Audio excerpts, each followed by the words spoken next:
Hey guys, Tucker here, co-host of the Portland Real Estate Podcast. Before we get into this week's show, I wanted to let you know that we're currently looking for more projects. So for any of you guys that listen to the show that may be an agent or otherwise that have a property that you're looking to sell, we'd love to hear from you. Obviously, we're looking to purchase properties that are maybe not best suited for the retail market, or maybe they need to be redeveloped. So we do renovations and we do new construction, so we could buy an existing home that maybe it smells like cigarette smoke, maybe it hasn't been updated in decades, maybe it's got some functional issues, some problems like that, or maybe it's just in an area that is best suited to take the house down, partition the lot, maybe build a couple new homes, or just build one new home in its place, and anything in between. So if you guys out there in listener land have anything that would be best suited selling to a development company like ours, we'd love to hear from you. You can go to our website, which is ttmdevelopmentcompany.com, and when you go there, there's a Contact Us tab. Click on that, and you can send us a message, and we'll get back to you shortly thereafter. We'd love to hear from any of you guys out there that have a property like this, and hopefully we can do a deal together.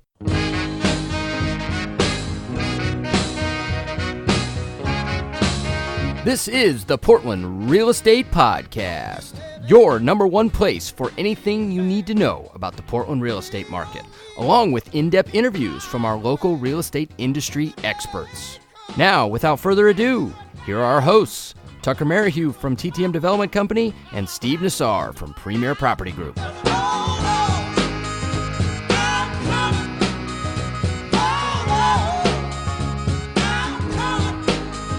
All right, everybody out there in listener land, we have a special 100th episode for you this week for the Portland Real Estate Podcast. I'm sitting here poolside with a couple of co-hosts, two guys that you know very well, Mr. Steve Nassar and Mr. Joe Futsolo.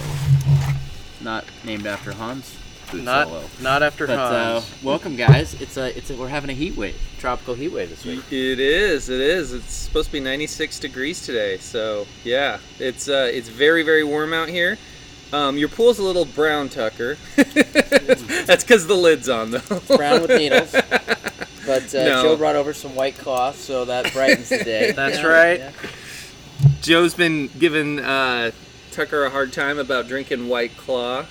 He's questioning whether it's a manly drink. But interestingly enough, Joe now has one in his hand, and he's got a pretty big smile on his face. So apparently, he's changing his tune. Well, I, on the other hand, have an IPA in my hand. And by the way, a couple firsts here. First time we've all been in the same location filming a show.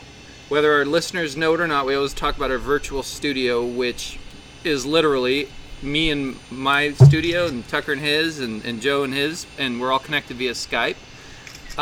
So that's a first, and it's first time we've all been drinking together. Now, I can't say that there haven't been times where we were recording a show at 3 o'clock and I didn't have a beer there, but it wasn't a synced up drinking session, that's for sure. So cheers first of all, everybody. It's better doing it this way. Although I do remember a few times drinking when we were younger, Steve. I do too. The coast. And one particular casino, but this is not that. So yes.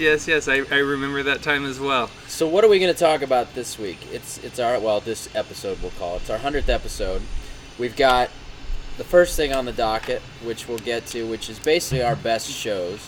But before that, maybe just recount a little bit this journey that's been 100 episodes. Because I started looking, online at some of the other, or I should say on iTunes, on the other Portland real estate related shows. And there's a pretty hefty graveyard of shows that made it about 5, maybe 8 episodes in, and they're just dead. Have been for probably a couple years now. There's one show I think that's active now, but they're probably on episode 8. We'll see if they make it to 9, 10, and on. But we've made it a long way. 100 episodes is a lot of times to do this. Yeah, well, I don't know the exact month. I know it was 2015 because I joined Premier Property Group in October or late September of 14. It was about 6 months later. I had just come on as a partner and as a part owner, and you reached out to me, Tucker, and you're like, hey, I want to do a podcast. I think you left a voicemail and my assistant gave it to me, or you left a message with one of my people. And podcast was a term I'd heard. I honestly had never listened to a podcast. I don't think I knew how to go about listening to a podcast. And to be fair, I don't think a lot of people did, because in those early days, I do remember people going, "Hey, how do I listen to this? You know, this sounds cool. This, like, you just interviewed somebody I want to hear about from. How do I listen to this?" I don't hear that anymore, and that's kind of where the story goes. And you were so visionary in the time, and I give you full credit here, because you said, this is radio. Your exact words, I remember it today. This is the radio of the future.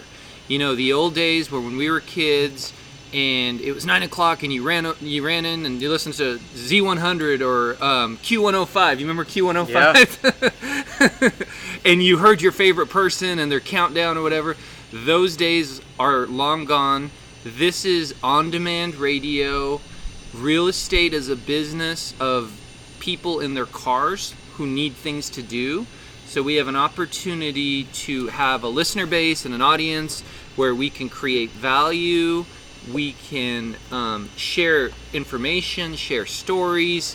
And one thing that I've always believed, you didn't have to convince me of this, and I think our listeners today, the ones we're going to talk about, get this too, is when you give, you will receive back tenfold. Meaning, if you came on a show like this and you're guarded and you're like, well, I got a couple nuggets I'm not going to talk about, but I just want self-promotion. I want somebody to hear that I'm on a radio show and it be good for me without me giving them my secrets or what I'm doing. That will never work. It's when it's genuine, effort to add value, and it works, then good things will happen to you. And you and I both agreed on that, and so we said, okay, let's do this. And I remember you. So I think it was around March of 2015, around there sometimes.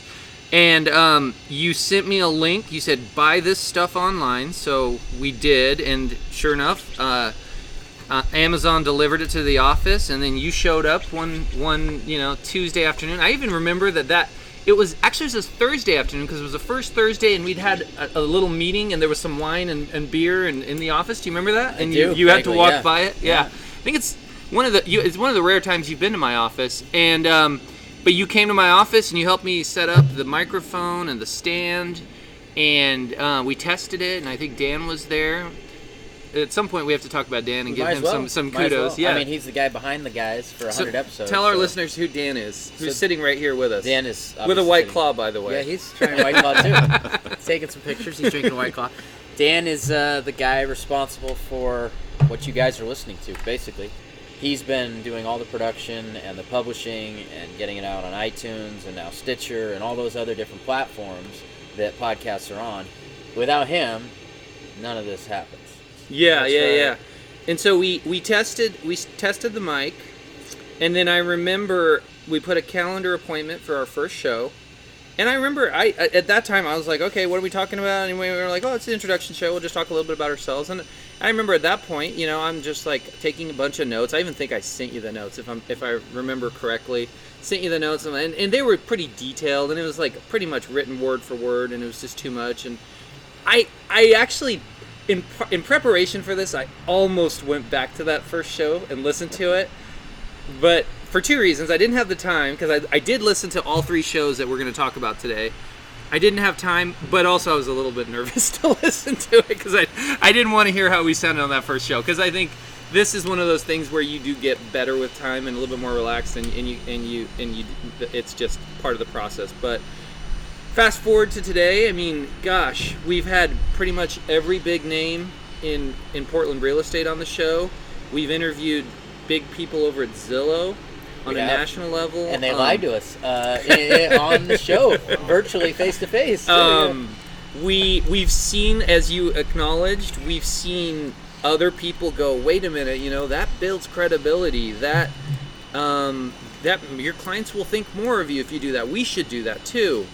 And there is truth to that, but boy, it's a lot of work, it's a lot of perseverance, it's a lot of determination, and it just takes grit. It takes and there's an element of natural ability and talent that I think the people in this group, especially Joe, man, this guy, the gift of gab has when God was handing that out, he shook his wand at you twice.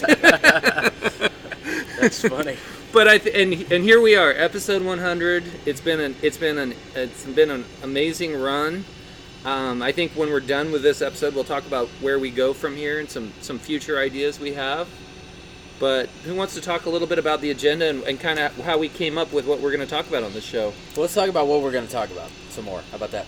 I love it. We're going to talk about our 3 biggest shows. So all of our listeners have voted, and including ourselves, and we basically picked out our 3 best shows over the last 100.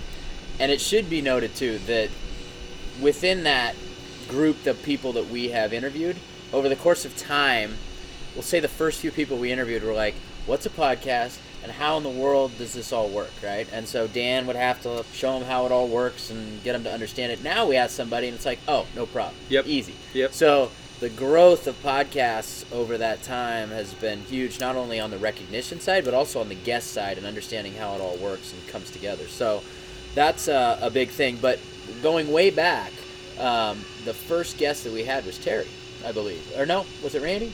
The first of these ones? Yeah, the first guest of these. I yeah. think it was Terry. So Terry, Terry hadn't heard of a podcast at the time. No. And Dan had to work with him and myself very closely. He was a great guest, but getting him acquainted with like what it is, how to do it, all that stuff, it was a task. And so we got him kind of set up, and then we got him to give a great interview. But he was our first of 3 most popular interviews. Second was Randy. Sebastian from Renaissance Homes, and he gave a great interview from more of a builder perspective. And then we also had Justin Harnish, who was able to come on the show and kind of give us kind of behind the scenes of what goes on at Harnish Properties, which I know people were definitely interested in hearing about. So I think those are the 3 biggest shows that we had. We did have Zillow on too, so like that was one that was probably a big show that people were interested in terms of like what is Zillow trying to do. And they told us that they weren't trying to buy houses, and they were not Trying to generate seller leads. Yeah, they were trying to generate seller We leads. just want seller leads. Yeah. We don't want to buy the houses. That's just a shtick, so that we can get you guys seller leads. And then flash forward 2 years later, or a year and a half later, different CEO. They've ousted one, or something happened. And oh, by the way, in our earnings calls, when we're talking to our investors, we're trying to buy houses and we're flipping them, and there's a $20 billion a year market here, and we're on it. So yes, there was some lies on that show. See, the first rule about iBuyer is don't talk about iBuyer. Yeah, the iBuyer model, an interesting one. That they eventually, they had to come clean eventually. They didn't come back on the show and come clean, but they did put out a press release. Yeah. But that aside, we had, I would say our 3 biggest shows were Terry, Randy, and Justin, and we agreed with our audience in that regard. And all 3 of those shows, we went back and listened to them before this show, and they all, gave timeless, we'll call it wisdom or insight into this business, which is kind of cool. I mean, thinking back to when we got into this business, there was nothing like that to listen to.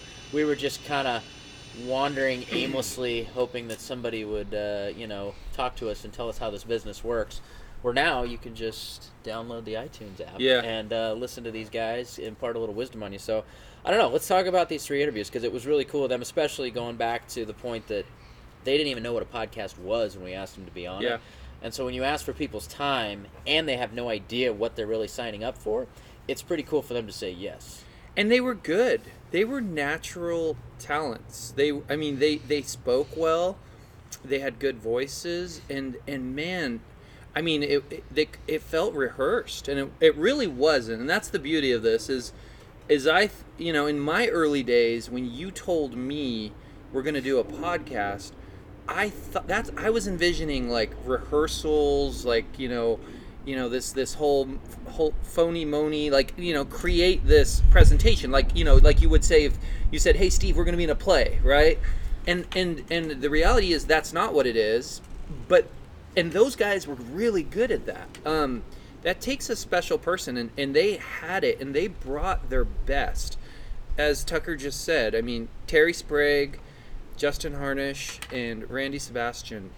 If you guys have not heard those interviews, or get this, if you have, which, by the way, I was in 2 of those interviews. Joe sat in for me on one, the third one. Should we give them the numbers? Let's give them the numbers, because I sent Sure. them out. I think Randy was number 32, Terry was number 38, and Justin Harness was number 37. So for those of you guys that want a quick, refresher. You should on what definitely re-listen to those. Those guys are great. If you go on to iTunes podcasts, I mean, on my phone, you just, Apple phones, you have a podcast button. You do a search. Obviously, if most of you have us downloaded. If you don't, you do a search for Portland Real Estate Podcast, and you just scroll through and find those ones. As I was saying, I was in 2 of those interviews. I re-listened to them in the last 48 hours, and I was like, I was hearing them for the first time, and I was like, wow.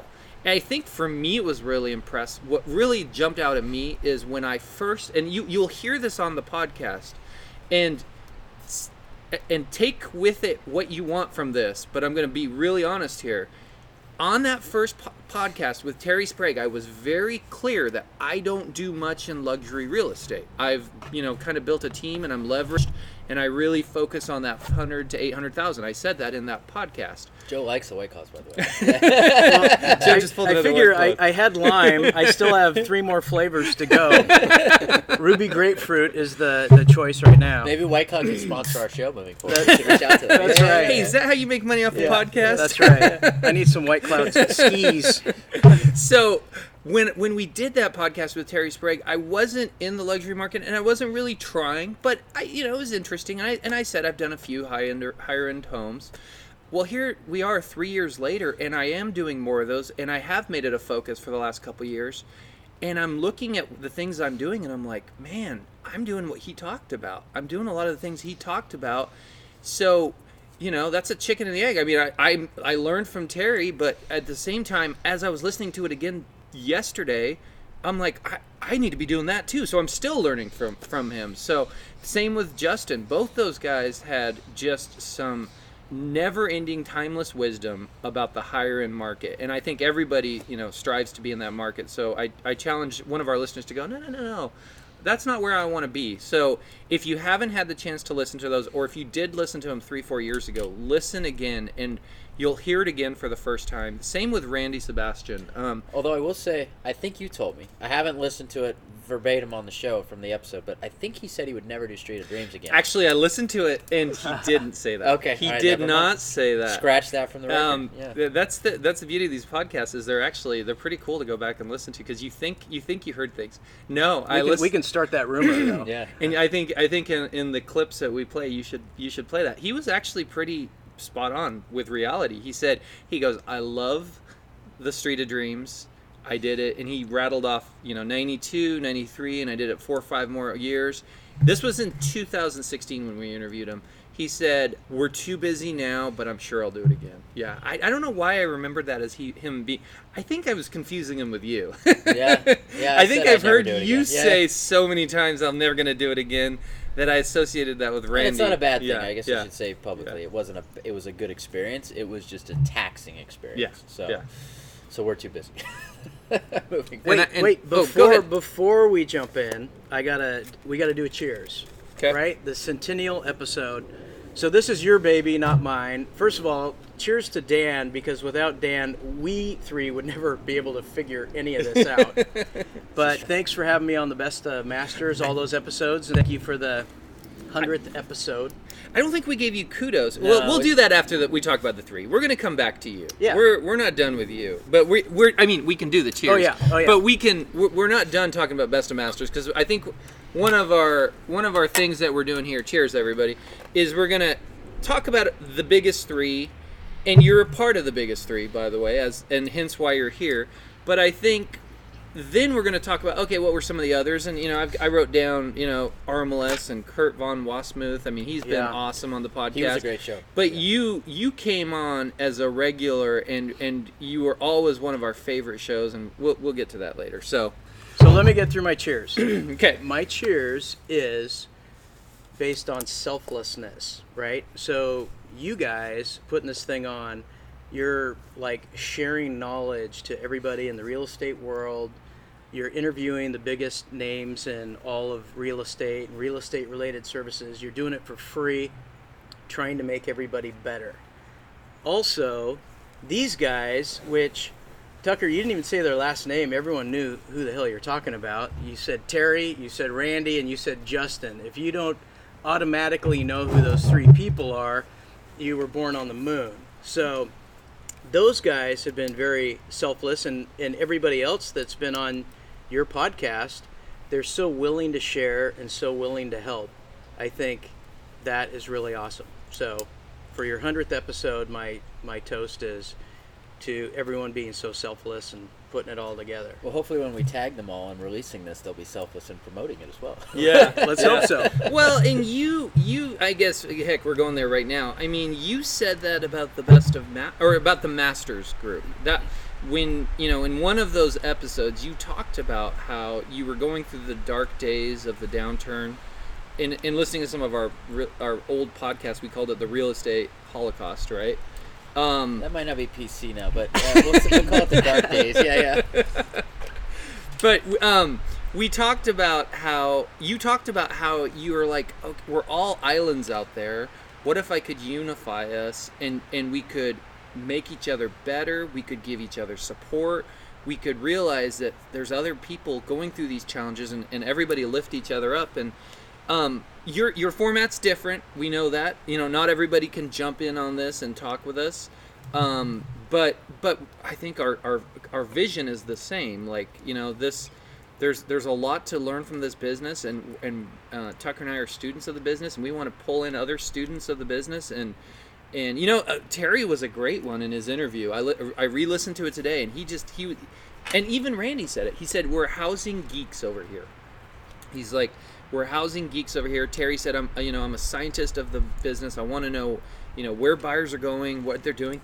Do you remember Justin pulling out the stats? Yeah. And those were good stats. I listened to that one again yesterday, and he was like, in 2010, over $3 million, we sold 3 houses. In 2011, we sold 5. I mean, if you haven't listened to, yeah. But the one demographic he said was really changing was the 1 to 2 million. He said that one was, there was like 20 in 2010, or don't quote me here, guys. Listen to the episode.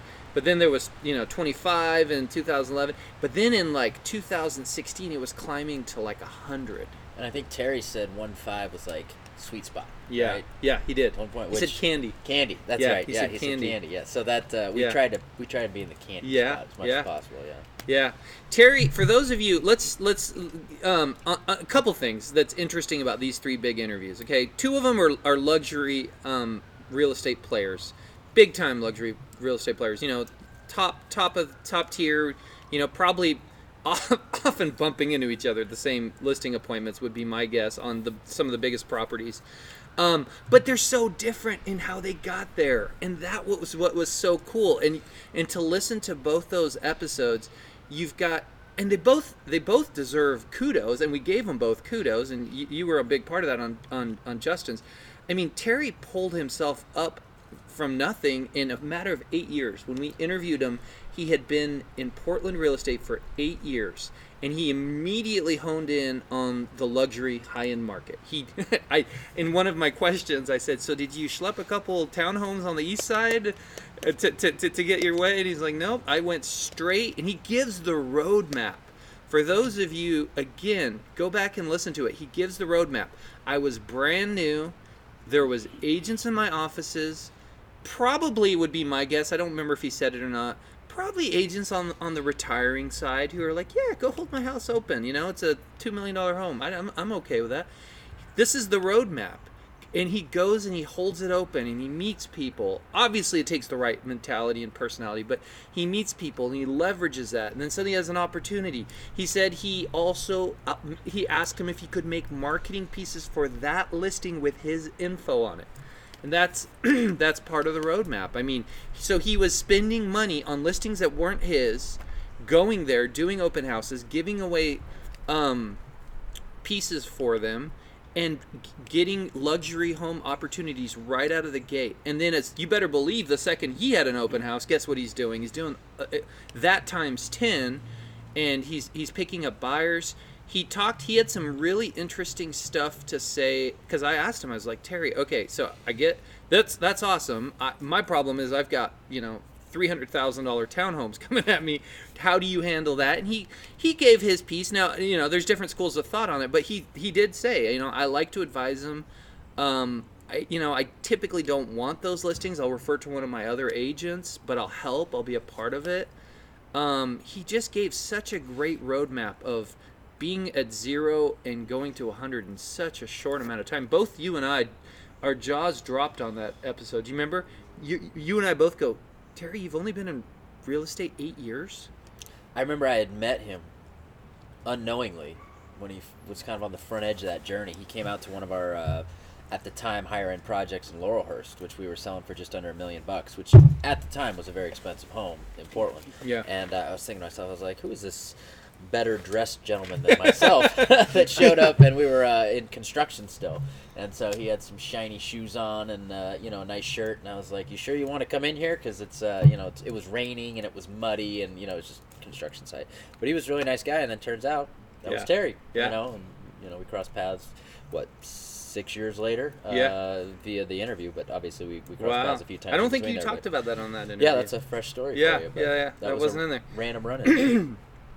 So back to where I was going. So here you've got Terry giving the roadmap from 0 to 100. Then you've got Justin from a different perspective, and it was very transparent. I mean, he himself brought it up.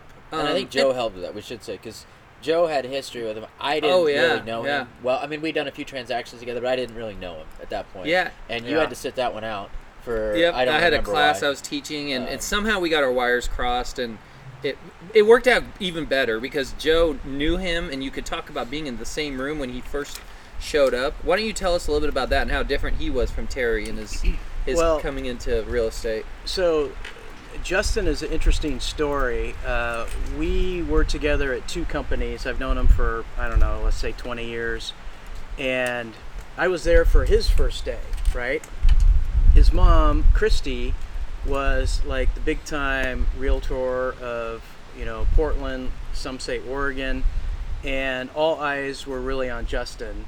And it's interesting when you get into family businesses and family dynamics, they don't always go so well.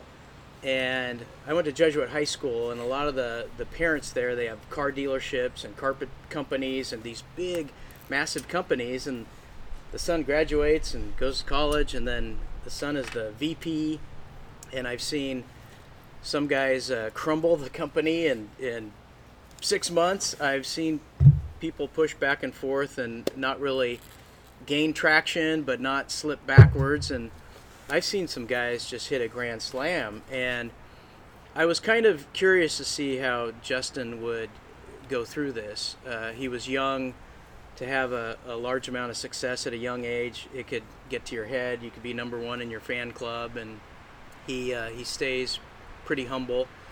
And on that podcast, which I listened to today, there were a couple turning points. I told him a couple turning points in his business, and there was one turning point of something he said that I thought, wow, this guy, there's no ceiling for this guy. And somebody asked him, what can you tell me about the lake? And he said how many homes were built, how many were under construction, how many bays, how many canals, how many gallons of water, the mileage around it. He just spit it all out. And I love that, by the way. I do too. I ate that up. When I heard that, I was like, duh. Like, why wouldn't, if you're going in that market, those are the things. I mean, it reminds me of sports. You see the glamorous, the golfer that wins the tournament. You don't see the 1,000 chip shots that guy just did last Saturday. Right. And that was what he was doing with our business as a student of it. That was so cool. Well, so what was it? Ernie Els, who won the Masters one year, he said that there's only like 5 minutes of actual golf, the swing and the club hitting the ball, but there's like 100,000 hours preparing for that day, right? Yeah. So whatever you want to call it, a young guy coming into a family business where the family's successful, call it born on third base, lucky sperm club, silver spoon, whatever it is.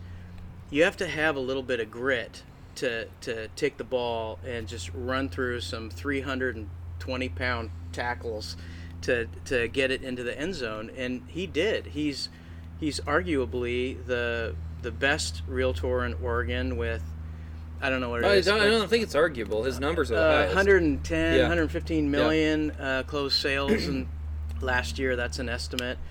And he's like in the fraction of the 1% probably for the United States. That's not easy to do because there's a lot of super all-stars out there. I mean, just look at the Portland market. It's not uncommon to have people that close 40 and 60 and 80 million dollars, right? And to be the top of the top in the state. And he was very selfless, and my takeaways from that was he wanted to follow good people that were smart and they had it figured out, and whether they knew that they were a mentor for him or not, they were, and he just kind of did what they did and modeled. And then he always talks about kind of being a master of your craft, which is what we talk about in Masters. That's kind of how it got developed, is if you're going to be a real estate agent, be the best real estate agent. If you're going to be a garbage man, be the best garbage man. Whatever it is, life's too short to walk around being mediocre at everything you do. I love that, and I would add to that, from my experience, life's harder when you are mediocre. It is. Like, if you think working hard and mastering your craft is a lot of hard work and pain, try sucking at what you do. Yeah. like that is just a life of misery. So I mean, and that reminds me of something he said, which was a quote, and I don't know if I said it or I posted it or something like that, but he said, when you're selling your largest material asset and someone is hiring a broker and you're hiring someone who is a professional who is expensive, and you're like, if you think I'm expensive, hire someone who sucks at what they do. Yeah. And you will I love that understand quote. how expensive it can be Yeah. for your largest material asset. Yeah, he said if you think hiring a professional is expensive, try hiring somebody that isn't. Along those lines. Yeah. Keep going, Joe. Good stuff. I mean, it's an awesome interview. It is, and I think what you guys touched on too is he didn't just keep running at the same pace as his mom. He grew the brand. He took it further and faster. And interestingly enough, I made a note here while you're talking because it's kind of a concept of you touched on it, but he said it in his interview. He said he didn't say this per se, but I wrote it down. Stand on the shoulders of the giants before you. Do you know what's interesting? He said on that interview, I didn't know. His mom learned from Barbara Sue Seal. Right. So it's not like Christy Harnish, who you said just now was one of the biggest in Oregon. It's not like she just came out of nowhere. She was the right-hand person to Barbara Sue Seal for so many years. So she learned from him. He learns from his mom. Wait, Barbara Sue Seal is a him? She learns from her. I mean, it is 2019. It's a him. Yeah, It's a him, but he drinks White Claws. Yeah, okay. Right. That's right. No, but then he learns from his mom, and the beauty of that model is you can take all the good they do, you can see the bad too, and you can filter that out, and then you can add your squeeze, your flavor, your creativity to it. What a great way to do business, and that's what I'm so proud of with the podcast is we've taken those giants and we've put them in the agents of this city's car or city and beyond, wherever they are, and we've said, look, here's what the giants are doing. Take that and run with it, and that is just such a great formula for creating just an amazing experience, and it's something I'm very, very proud of.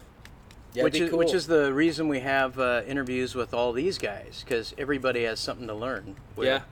And people should go back and listen to it because it's been 70 episodes since we've interviewed these guys, but 3 years. But there's also been a huge uptick in the amount of people that listen to the show. So I think a lot of people listen to the show now. Hopefully they've gone back and listened to those episodes as well because, as you said, they are timeless. But the world itself has become much more aware of podcasting. Yeah. You know, and I think that Yeah. that's a big thing. So hopefully this interview will bring some awareness to those shows and people can go back and listen to them because they are great shows. But to your point about knowing the market and things like that, I just came from an appointment meeting Justin with a deal that he brought us that we're going to redevelop in Lake Oswego here.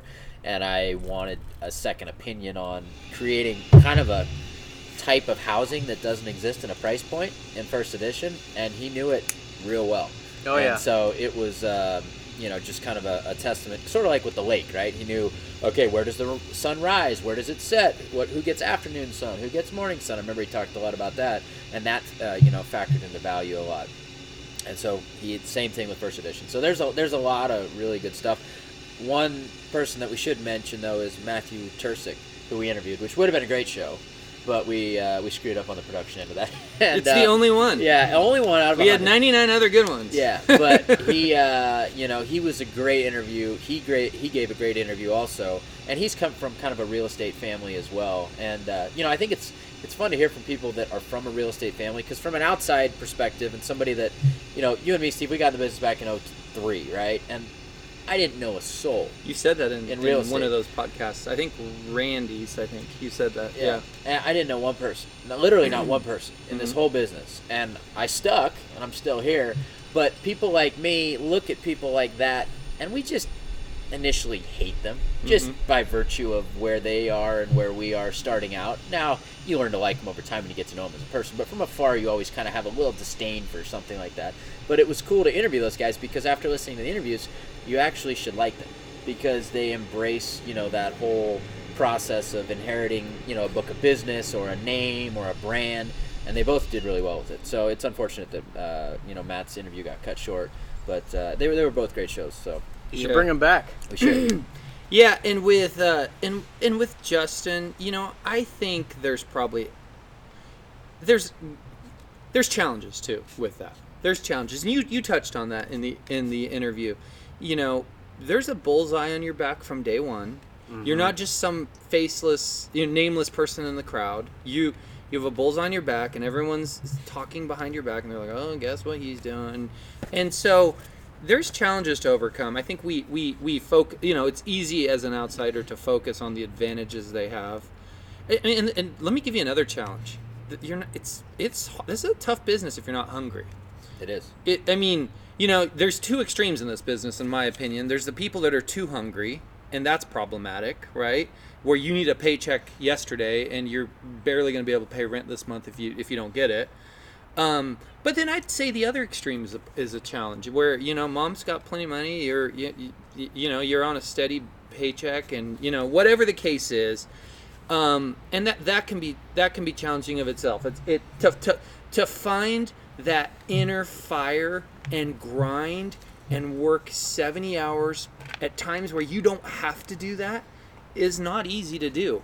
I'm somebody that's probably closer to the other side, but never quite there. And there's times in this business, in the mortgage business, Tucker, and I think you can probably relate to some extent.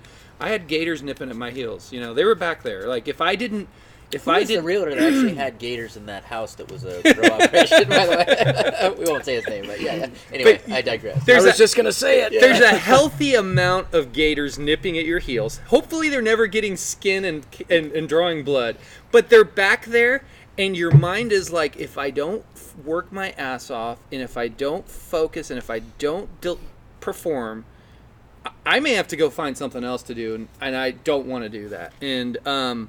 And so I think it's fair to say that there are challenges on both extremes of this business, and Justin handled those challenges very well. And from everything I've ever seen and heard, he's a very driven, focused, hardworking person. I love a couple things I want to talk. Commonalities between the two. We talked a little bit about some differences between Justin and Terry. Here's the commonalities. They both get FaceTime. And as I listened to both those interviews in the last 48 hours, I'm like, oh my gosh, I got to get back out to those $1.6 million listings. And I got to see those people. I got to, hold those houses open. If an offer comes, let me call them, set up an appointment, go meet with them. because that's how you get those referrals. That's how they remember you forever as their person. And that's how you get around their sphere. And I think I learned that, and it reinforced that into me, that Yeah, Terry drove that home. Yeah. He said they want a guy, right? Justin said, Yeah. go put offers in person in front of them. I mean, he was talking about the other side, but I think he meant it across the business. And you know, guys like Justin, they're not doing 150 deals a year. They're doing, I think, 50-ish. But how they're getting those referrals and how they're getting that credibility in that market is that FaceTime.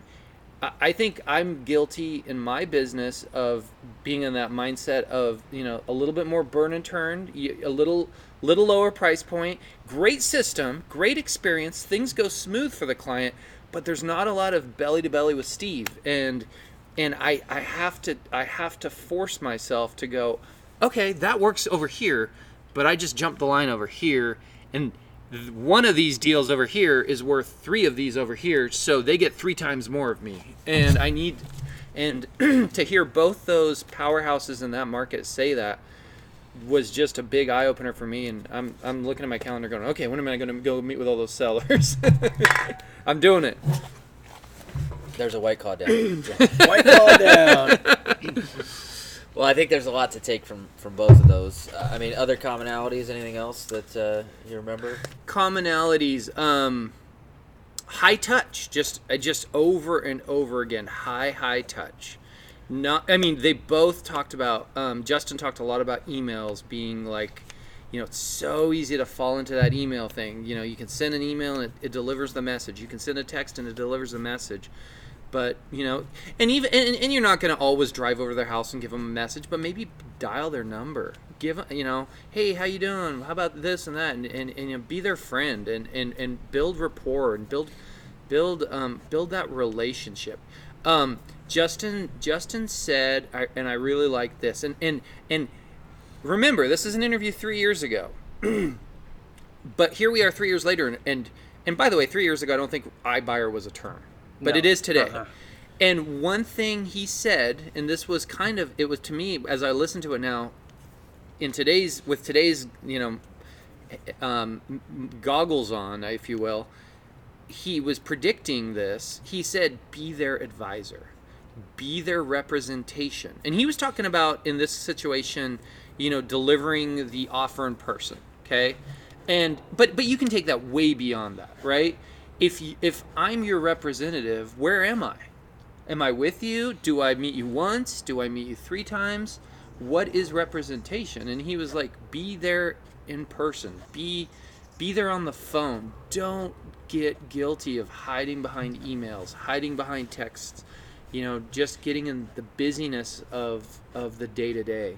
What's interesting between Justin and Terry, so I had a $2 to $2.5 million buyer, and so we're out looking at properties, and Justin has like 8 of them on the market that we were going to go look at.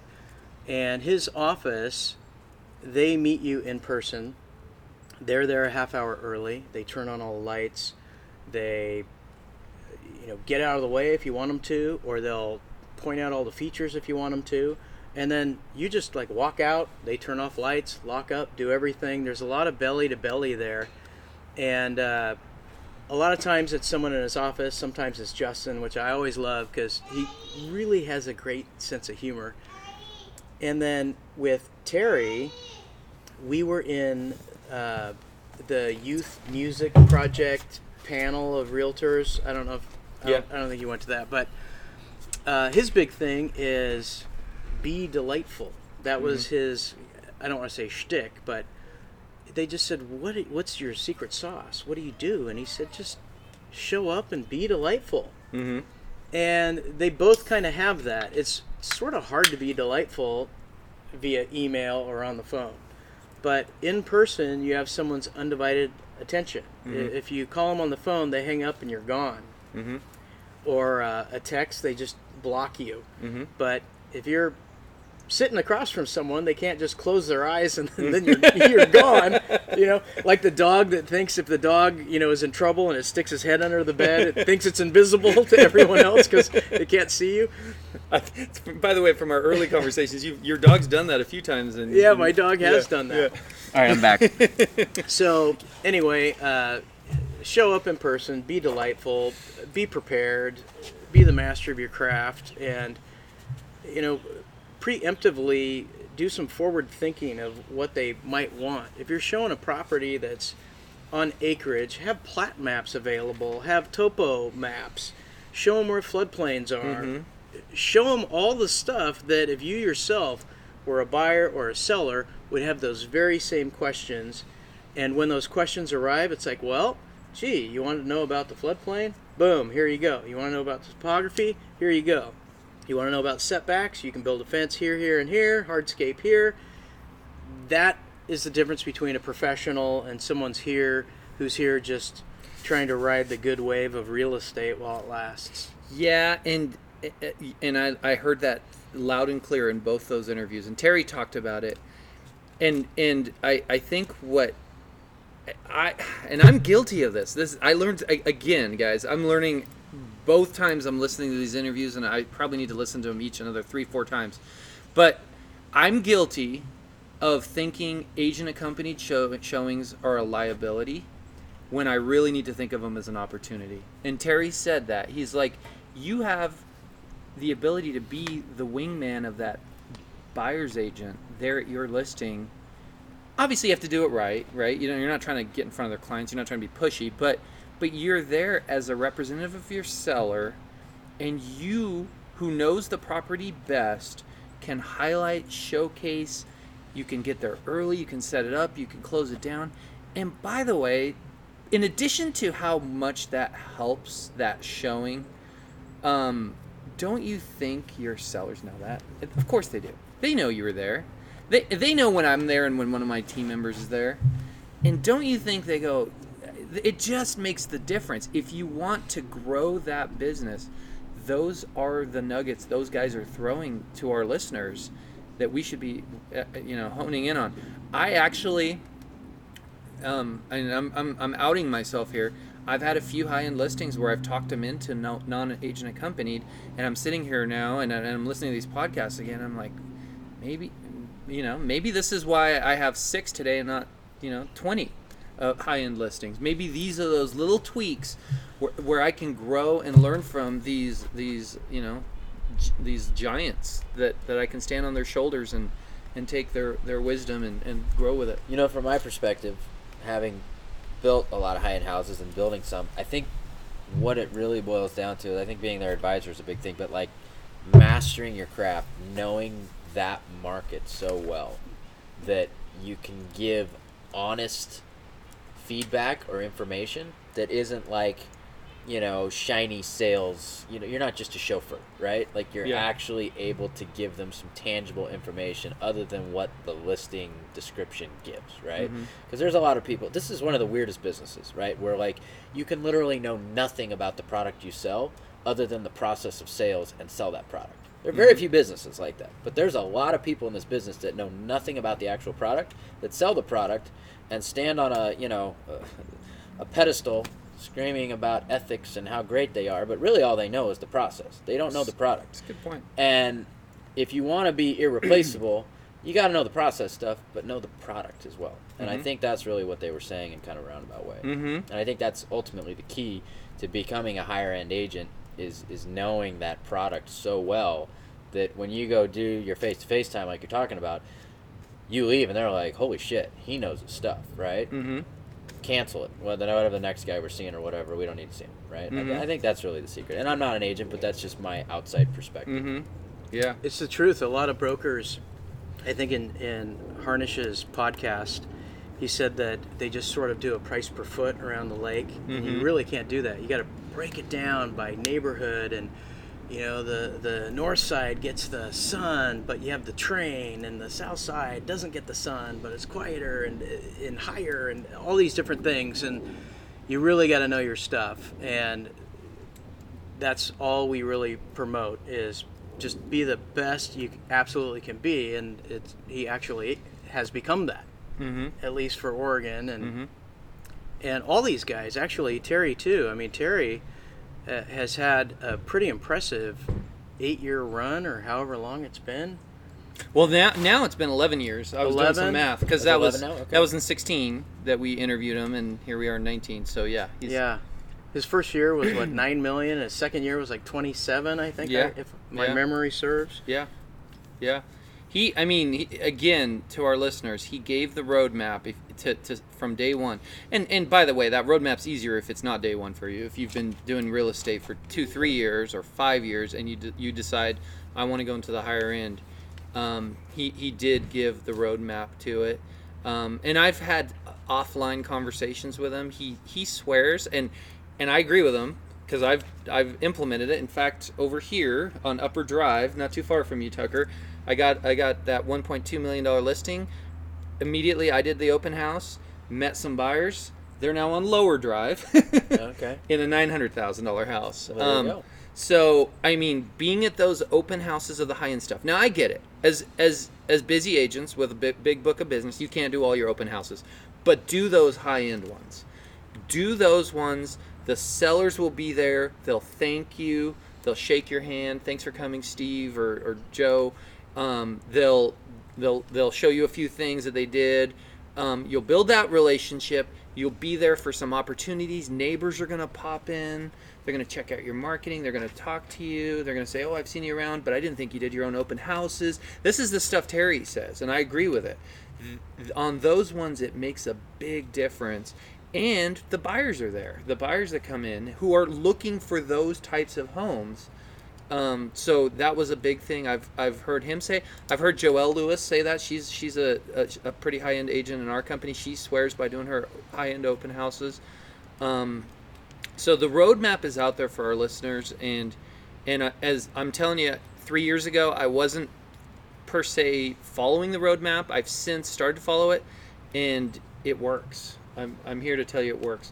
Let's talk about Renaissance Homes. Randy Sebastian. Okay, we'll talk about Randy, and then we'll talk about where we're going. Right? There we go. Yeah. So Randy has continued to dominate the world since that show 3 years ago.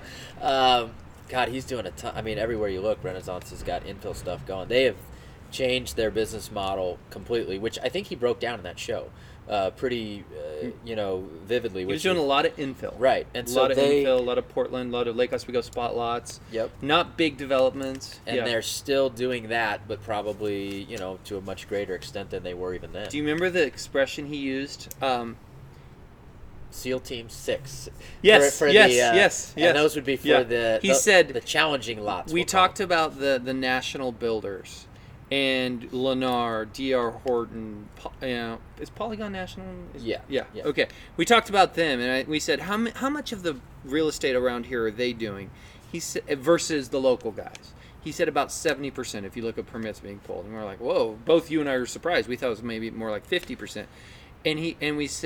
He said, you know what, though? They are the Army. They're out in the suburbs. South Hillsboro's full of that Army right now. They're taken down. They have the access. They have the money. They have the Wall Street funds. They're buying acres and acres at a time, and they're just putting up assembly lines. We are the SEAL Team 6. We're the strategic forces that go in, and we, the local builders, have the opportunity to be far better than them at the smaller stuff, and that's what he's built his business model around. And obviously you have too, Tucker.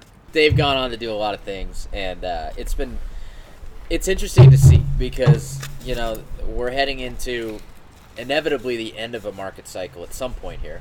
We've been calling it for probably 3 years, and it just never showed up. So we look like Chicken Little a little bit, but at this point, they're going gangbusters. We're still doing a bunch.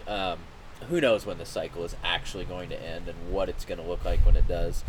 But it's true. They've got a lot on the board. They got a lot going on. It'd be interesting to interview him again, and maybe we can get him on the show to hear what his thoughts are now with as big as that operation is, which I have to imagine, because he said they were trying to do 10 homes a month at that point.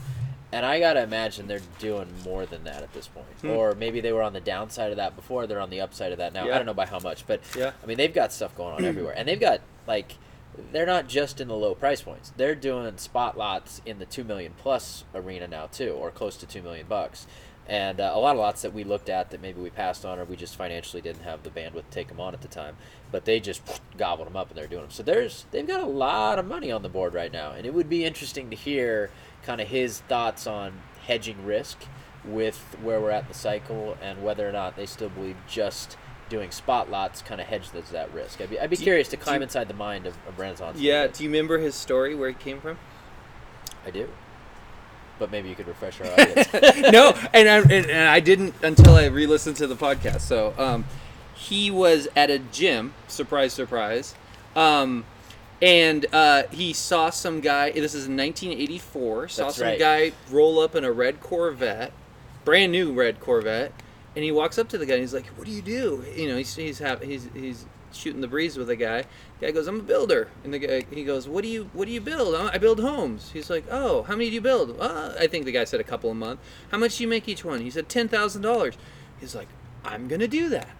And he said I mean, like, that was it. It was his defining moment in his life. And I have stories like that. I think you probably do, Tucker. I think, Joe, probably you somewhere met a realtor, or, you know, I think we all do. And so it was cool to hear his. We all have that moment where we're talking to someone and you're in the back of your head going, if this guy can do it, I can do it. Right, yeah. And he goes down, he gets his license with the state, and funding was easier, he said. He acknowledged. He said the barrier to entry now is the highest I've seen in my life. He said it's harder to build now than it ever has been in his 32 years. But he said back then, you know, it wasn't. And he said they had just gone through, and I've obviously we've all heard the stories of the early 80s where there's high inflation and interest rates were in the teens, and he said so a lot of banks had taken S&Ls. I think there was an S&L crisis, and they had taken back a bunch of land, so they were paying the builders like, here's the land, we'll sell you the land, but we'll also give you a loan to build a house. And so he said he just like Terry, within the first few years, he was, his first year he built like 20 some houses, which is a lot, by the way. I mean, That's to build 20 monstrous. houses in a year, to not know what you're is a lot. doing. I mean, my gosh, you're replicating, you know, lack of knowledge, right? Like you're going, but he gave the story pretty detailed out. It was pretty.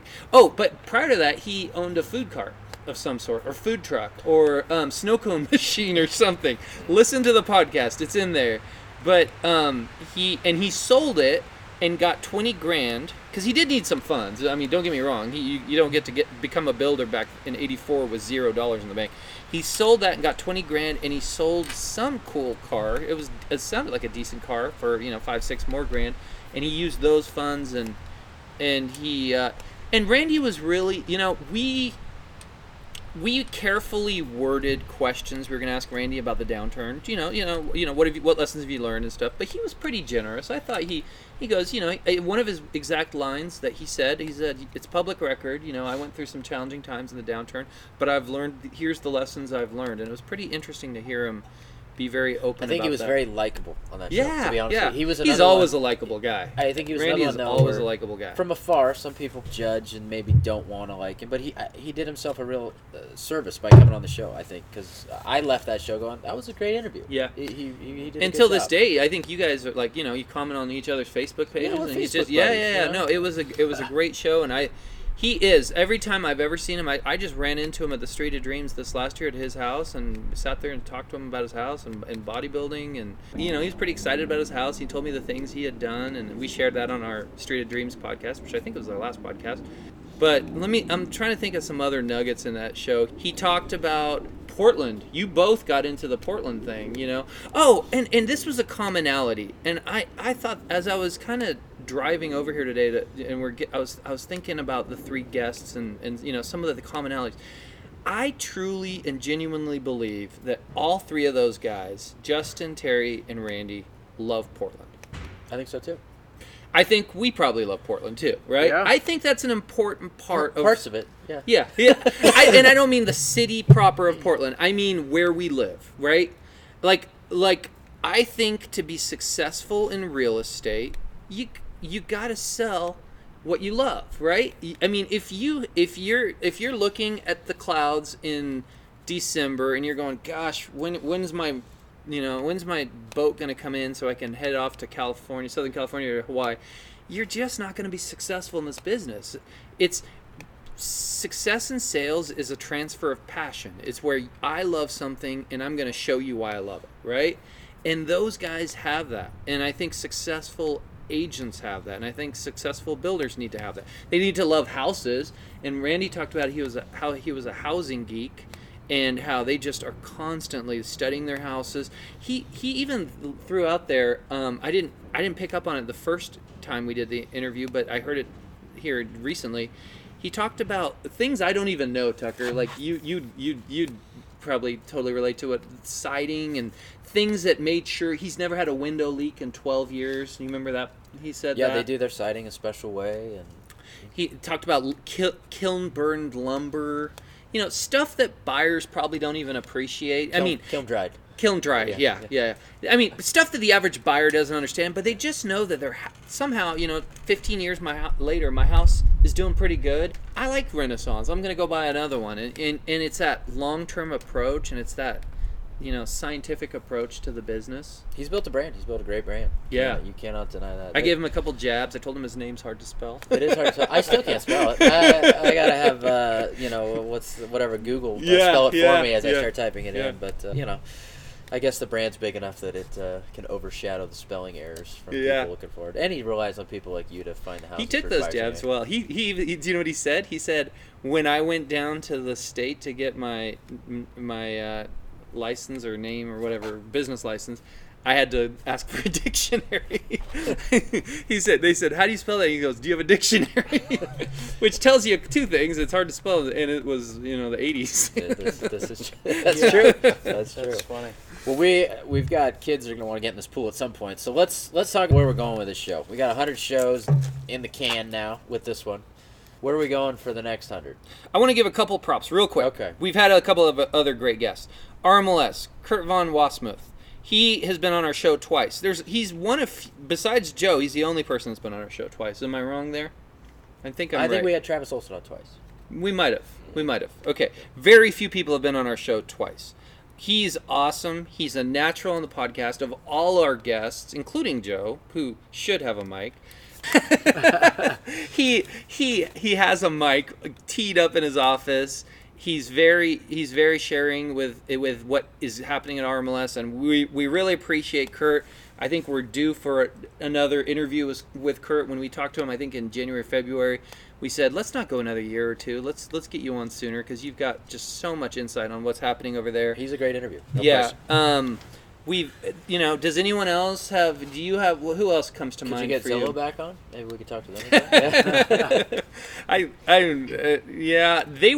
They might come on, but here's my relationship with Zillow. Okay, they're pestering me to go to some unlock thing in October that's invite only, where they want to talk about what their direction and vision is, and I'm purposefully avoiding some of these things. Partly because I want to maintain some relationship with Zillow, and I'm afraid if they get me in a room and start giving me a bunch of BS, I'm going to call them out on stuff. So, same thing. If we have them on the show, I want to be genuine. I don't want to be like, hey, so you're still going to send me leads if I tell you what I really think of you, right? Because I still spend a little bit of money with Zillow. I'm not completely over them, but I definitely have lost a lot of trust in them, and so probably not with Zillow. But, I was joking, really, but yeah. But some other guests we've had Toya Bueller. She was awesome. I mean, we had your guy that was commercial downtown that told us he educated the heck out of me about everything that was going on in the downtown market and the commercial and all the development. And man, that's only taken off since then. Yeah, it really has. In the last couple of years, there's cranes every stone's throw away down there. So we've had so many guests. We couldn't talk about them all today, but we just wanted to give a couple of shout outs. Oh, and this guy, this is where we were going to give this guy props. So I want to share with our listeners real quick how Joe came into the show. I think we were probably about 6, 7, 8 shows deep. We can look by going through the. I think we met with him before we did a show. No, I don't think we did. No? I don't think. I think we did a very couple. close to the beginning. And somehow I was like, there's something here because Joe's a great guy. We'd done a couple deals together. They weren't easy, but it wasn't his fault. It wasn't mine. And right. We had some tough clients, but that tells you something. When we like each other and we had tough deals, 2 tough deals, then that tells you've got good agents that can that do a good job and see through the business. But we'd always had great conversations, and then I joined the Masters of Real Estate group. I saw the power of what was over there, and I saw what we were doing, and I was like, let's unite forces. Let's come up with a way. And honestly, we didn't know what we were going to do. All we did was we set up a lunch, if I'm not mistaken, at Tavern on Cruise. Mm-hmm. This is probably it was probably in 15. It's probably 15, late 15. And we went there and we're like, let's do something where we incorporate your Facebook group, because it has topics, and we were looking for topics. What do we want to talk about on the show?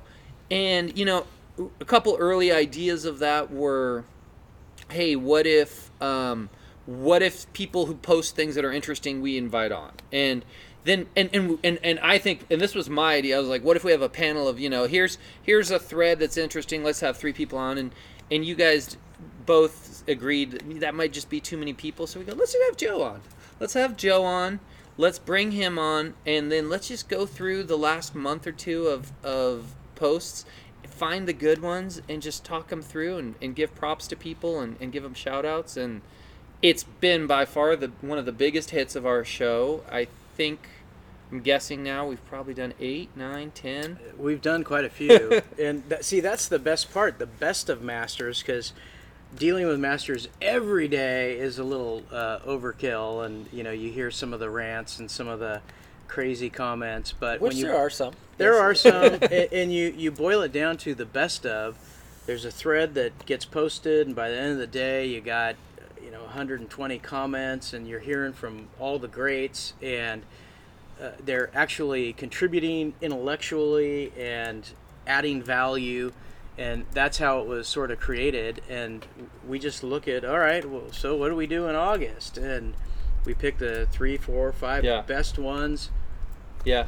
Run through them online. And we get to say so much in a podcast. You can't say that much unless you want to type forever. Exactly. Type your comment. Which is annoying, by the way. When you see those comments that are this long, and to our listeners, I'm holding my feet about 2 feet apart. Yeah. While they may have value, it's really hard to look at, read, and it kind of annoys me. No one's going to read 10 paragraphs. Yeah. To be honest with you, I mean, there are times where there's interesting topics, and I'm like, I really have a lot to say about this, but I'm not going to type it. And then that's when we get to talk about it on this show, and that's really been special. And thank you, Joe. We know you've boosted our listenership. There's no doubt about it. Plus, Joe had the original idea for a podcast. Yes. So we got to give him props for that. Yeah. First video podcast on iTunes.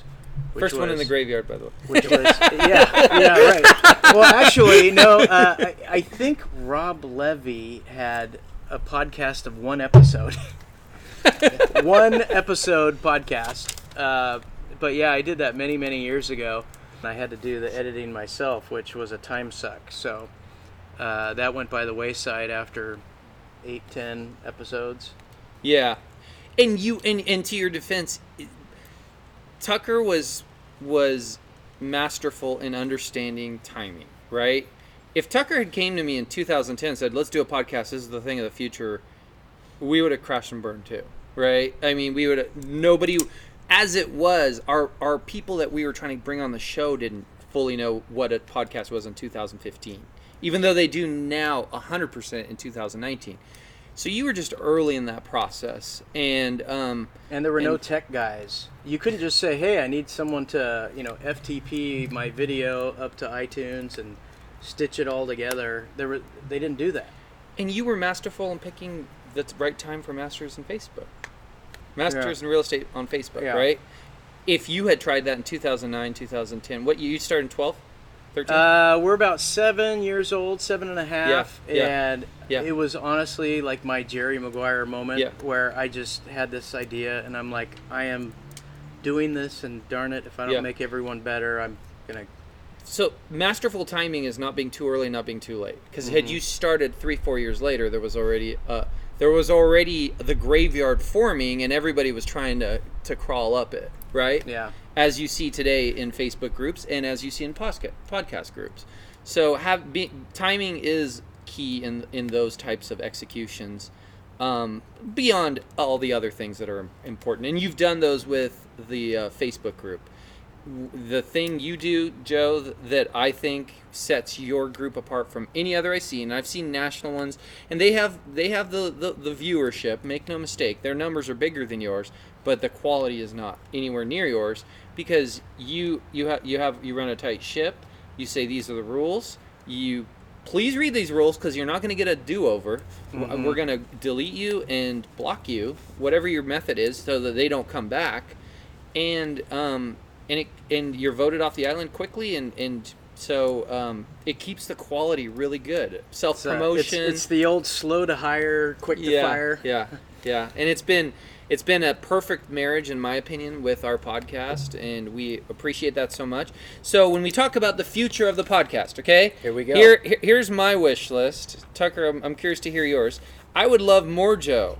Why can't he be on other interviews with us? Why can't, I think... I thought he kind of replaced you after the customer, honestly. Joe, Joe's going to take my salary? $3.99. That's right. It's pretty $3.99? Yeah. Hey, I'll even put this out there. I am 100% okay with Joe swapping in, swapping out. Sounds naughty that way, but how about adding to? Yeah. Or we have ones where Joe's on with us, and it doesn't have to always be masters of real estate. If we have other topics like our 100, and we can bring Joe in, I think we should. If there's other times where I'm running a million miles a minute and it's you and Joe, by all means go for it. A couple other things I think we need to do. We need more females on the show. I've heard this over and over and over and over again, mostly from females and mostly from ones that I'm engaged to. But nonetheless, they want to be on the show. I don't think that's the entire part of it. I can't say definitively if that's not one part of it. But we do, I believe, if you look through our guest list of the last 4 years, I think we're heavily weighted towards males. So I vote that we purposefully seek out the successful realtors, female realtors in this business. There are so many of them, if not more than the males. So it should at least be 50-50. And it doesn't just have to be the realtors. It could be the other service providers. It could be the stagers. It could be the designers. It could be the lenders. I think I say this for our listenership. I think we will attract more of the female base that's out there if we do that, and so I think that's a big thing we need to do moving forward. And then I think one idea that I have is, there's been a magazine that's come along in the last couple of years called Portland Real Producers. They are very visible with who the top 150 agents are. Why don't we just start cold calling some of those agents and going, hey, we want you on the podcast. I'm pretty sure they know what a podcast is now. Yeah, so they do. They'll they probably do. Say yes. Hey, we want you on the podcast. Here's who we've interviewed, and we want to know what you're doing, where you came from, how you got your start, and what your secret to success is. And I think that would be received well. I think so. I'd be interested to hear how these guys run their business too. Yeah. I agree on the female front. Like I told you before we started recording, Joni, my wife, is now willing to come on the show and talk about... She believes in podcasting. She believes in podcasting. And she's more than willing to come on and share, all of our design and project management stuff, which I'm sure people would find interesting, especially from a female perspective. So your fiance would be happy to hear that. But we can kick it off with that, and we can add to it whomever else wants to come on the show. Brittany Gibbs. That's a name that has come across my desk a few times. She's an agent. I've only met her once. I've heard so much about her from a good friend of mine, Zach Duncan. He's a great lender here in Lake Oswego, and they work closely together. And I finally had the, I believe it or not, I had the opportunity to, at a lawyer's title event, just run into her, and she's like, hey, I'm Brittany, I'm Steve. And she does, I don't know the exact number, she's 30-40 million a year. She owns her own company. She just bought a commercial building. She is an incredibly, and she's young, so young. I mean, I don't know her exact age, but it's younger than me. It's 30 something. Would be my guess. Yeah, we're getting and older now. I would, I know. I would love to have her on the show and ask her, where did you come from? What are you doing? And I think there's so many other listeners that would love to hear that as well. So I think we can. It doesn't take a lot of digging to find those great interviews, and we can keep adding to the great value that we've provided our listeners over the last 99 episodes. Now 100. Now 100. There we go. Now 100. That should be a radio station. The Now 100. Well, I think this has been a great show. It's been a relaxing afternoon with some White Claws that you guys are all now fans of. That's right. Including Dan. Dan was a fan previously. He just happened to enjoy the free ones that you brought I've heard over. about it extensively on Yes. social media. Yes. It's everything it's hyped up to be. Yeah. Unfortunately, I'm not the founder and creator of White Claw, but I am a consumer of it. And I Danny, do you think- just spoke on the podcast. Yeah. By the way, Dan has such a radio voice. Like I pointed that out to you a while back, right? I mean, you have a very solid radio voice. You've got that It's deep, too like deep. It's too Howard deep. It's too deep Stern and nasally. sound. Nah. That was my joke with Kurt. I don't know how to say his last name. Von Wasmuth. Von Wasmuth. Yeah, it's a tough one. I tell him that he has a face for radio. He has like the best personality. We went to lunch at McMinimans. He does. And we just laughed the whole time. And he really wants to make everything better. And unlike Dan, got a voice for radio and a face for TV. He does want to make everything better, and that's what I like about Kurt. He's such an optimist. Yeah, he's a Like, great guy. I think there are people in this business that just see the challenges, and they kind of at some point say, I'm going to stay in my lane and just do my thing and make money and be successful, right? And Kurt's a guy that he's always looking for that next challenge and how to make it better, and he just wants to make things better. And gosh, could you have him in a better place than at RMLS, where we all can benefit from that? That's he's an awesome guy. Yeah, I agree. Well, how about this? Our next 50 or 100 episodes, we add more females to the roster here that come on the show. We had more Joe. We had more Joe. More Joe. And More Joe. Mornings with Joe. Yeah, that's right. Everybody likes more Joe. And what was the third thing? And top 150. Top 150? Let's just start, and this is where we're going to put Joe to work. He's basically going to become like our assistant. Did you pick up on that one? That's right. We're going to be like, hey Joe, go find us one of the top 150. We're going to interview. Okay. So I am teasing. I'm Joe. working for nothing, but I want you guys to double it. Yeah. We'll double nothing and start cold calling those agents for us. No, I think that's a great way to take the show. I think talking to more people that listen to the show or could listen to the show and kind of bring them into the fold is a great way to grow the show and just kind of really just pull back the curtain on more people's businesses, because I think that's people are going to enjoy that. And then of course we'll keep everybody up to speed on what's going on with the market, kind of our opinions on it and all that. But bringing in these other people, these other personalities, and these other businesses, it's interesting for us too to see that, or hear about it. So yeah, I think that's a good direction. I think Yeah. we got our plan. Cool. Okay. Episode 100. Well, let's do a group fist bump on the air. All right. Boom. Boom, boom. We made it 100 Boom, in the boom. can. In the can. That's 100. Oh, I had one last question for you, Tucker. Shoot. I asked you this at breakfast. I want to hear you say it on the air. So when you came to me with a podcast, you had a song, and now in the 4 years that we've done this, I've been, I want to say 2 or 3 times randomly at places, and that song came on the radio, and I perked up. I'm like, I know that song, and other people mentioned it. Where did that song come from? I knew that it would grab you. That was about it. I think Dan might have suggested it. Did you suggest it or did I? For the intro? Yeah. Man, I don't remember. Do you guys know who sings that? Across 100 and whatever street. No. Do you know What era is it? Is it 70s? Yeah, 70s. 70s? Yeah. Could be It's either. it's catchy. You know, we did one for the national show that's catchy too, like I Yeah. told you. Oh, it was great. And, It was great. But this is more. This one grabs everybody, right? Yeah. So we want to grab Yeah. everybody. So Yeah. that was the reason behind it. Yeah, and so now, anytime I ever re-listen to one of the podcasts, that's the. You're about to hear it, by the way, audience. You ready? There we go. Episode 100 in the can. We'll see you guys on the next one.